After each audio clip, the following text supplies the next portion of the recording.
your customer experience, everything kind of needs to elevate and match that. Yeah. Like you really do. You have to like go above and beyond to the point where they're like, I literally can't think of anybody else that I want to work with than you. When you get to that point, you've won.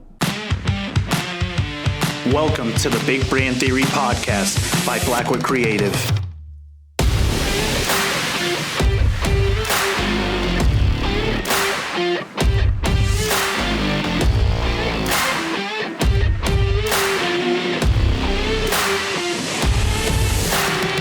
Your best referral is your current client, right?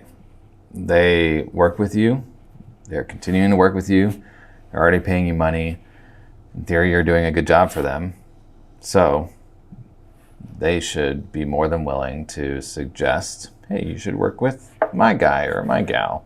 Mm-hmm. I've got a person that they do that for me and I'm happy with them because I'm still paying them right on a regular basis. So I think as a lot of us try to grow our businesses and build our sales and all of that type of stuff, a lot of times we can forget about that aspect that our current client is working with us. So maybe we should go to them and say, hey, do you got anybody like you or anybody you know, any friends that are business owners or homeowners or whatever your clientele is that I want to talk to them, and can you refer me?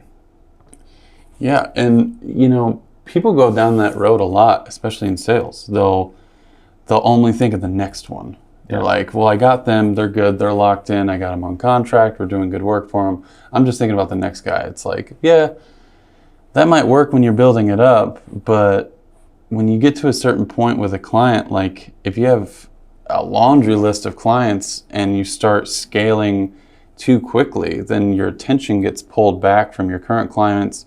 That relationship starts to slip. And maybe your quality of work is there, but maybe they don't feel as invested anymore because you're not really giving them their due diligence. They're to establish that relationship even more so, I guess. Yeah, and I've had that experience where the sales experience felt very like, hey dude, how are you? Like real friendly, very attentive. I'd send them an email and literally like 3 minutes later they respond to me and then as soon as I sign that contract and I'm like, hey, I got this question, crickets for days because they're moved on to going after the next fish and they're going after them and I'm over here like, hey, I just signed up. I just wrote you a check. Like I got questions. I need something. And they're nowhere to be found. But if they were, and they were like, hey, we got you covered, and they just continued that same quality of communication and effort through all the way into the process of us working together, mm-hmm. I'm gonna, next time somebody has a need, I'm gonna be like, hey, you need to call these guys because I love them. Every time I have a question or whatever, like we hear that from our companies, from our print shop a lot. I get that like, hey, I emailed in this job and like you guys surprised me and like you had it done or got back to me super quick and thorough and all that kind of stuff. Like we hear that because we're intentional about taking care of our existing customer and not just saying, thanks for order. Okay, next guy. Okay, next. Okay, next. Right. That continued communication is imperative regardless of what you're doing, if it's a service or a product. Because if it's a product, like not just, just thinking about if I purchase a product that's no longer like on Amazon, because like majority of what I buy is on Amazon, sure. But if I go to a private company and I order something, if I just get an email that's like, thank you for your order, and then a week goes by and I don't get an order update, or hey, your thing is shipped, or it's shipped on this day. If I don't get any of that, I'm automatically going to be like, well, this is kind of burning this bridge already. Yeah. And like, I think it's hard because you know that it wasn't like this all the time. Like it used to be like, oh, I could send a letter or send a check in the mail and they would understand, oh, it's going to take like 4 days to get to you or whatever. Everything is quicker now, just in general. Like last 2 decades, everything is just expedited. Mm-hmm. So your service and your products and your communication, your customer experience, everything kind of needs to elevate and match that. Yeah. Like you really do. You have to like go above and beyond to the point where they're like, I literally can't think of anybody else that I want to work with than you.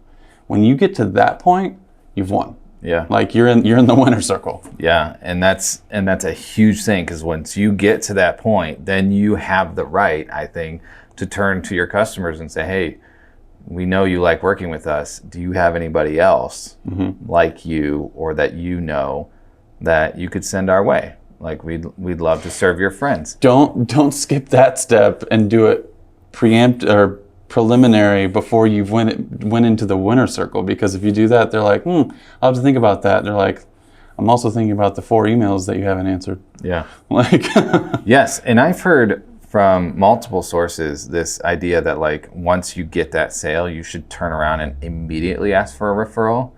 And I would push back on that, because I'm like, I've improved myself. Like, yeah, I've sold them on like working with us is great, but they're still unsure. Like I could have been like a great salesman, and then I do one of those numbers where I'm like, okay, see you later, I'm on to the next one. But before I even do that, I say, hey, do you have any friends that you can send my way? Like, what about me? I just signed up with you, right. Like, and now you're already thinking of the next one? No, I'm a believer that like, prove yourself, and it doesn't have to wait a year. Like, no, prove yourself for a month or 2 or something like that, and then come back and be like, hey, it looks like you've been with us for 3 months now, and things are going well. Like, do you have anybody else that you could send our way? We'd love to grow it with you. And that, I think, is something where somebody's going to be like, hey, you know what? You have proven yourself. I do trust you. I'm willing to put my name on your work and refer you to one of my friends. Right. Like you got to think of that as a business owner, that asking for that referral is not just, they're not just like, oh, just give me a name and number. Like they're putting their name on your work. So right. You need to make sure that your work is living up to it, so they feel comfortable with doing that. I think of my goal with clients is to basically have them love me as much as we love Apple. Because we only refer them. We stand by their products to the T. Like anytime there's something new, we're like waiting at the bit to, get it.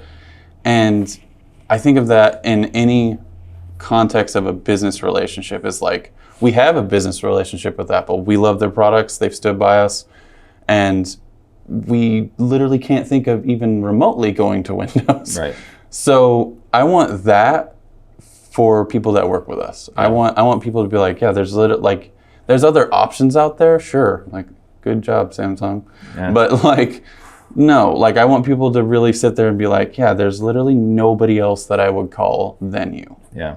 And that's where you hit the winner circle. And to me, even the 3-month remark, 3 months is good, but it's with any relationship, it's like the earlier you ask for things that are a little bit outside of the orthodox, it starts getting into that, should you or shouldn't you? The longer you wait and the more you establish that relationship, the more you're tethered.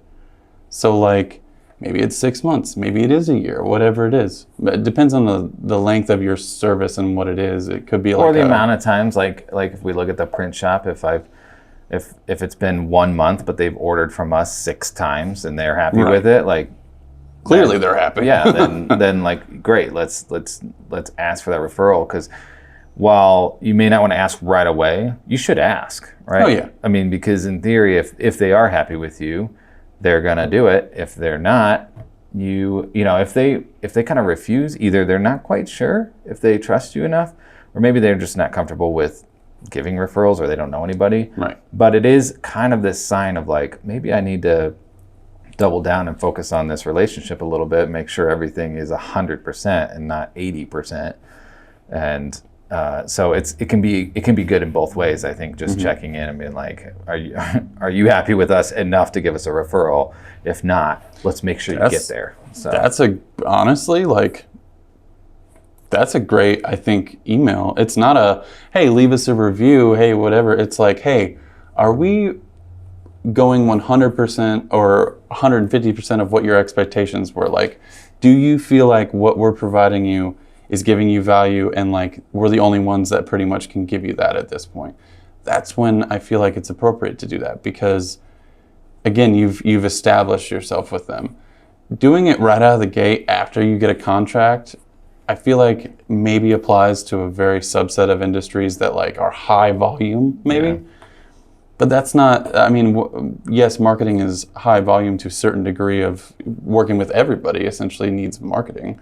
But, you know, with what we provide, like everybody does things a little bit differently. And you're going to have a relationship with the key people that are able to work with each other.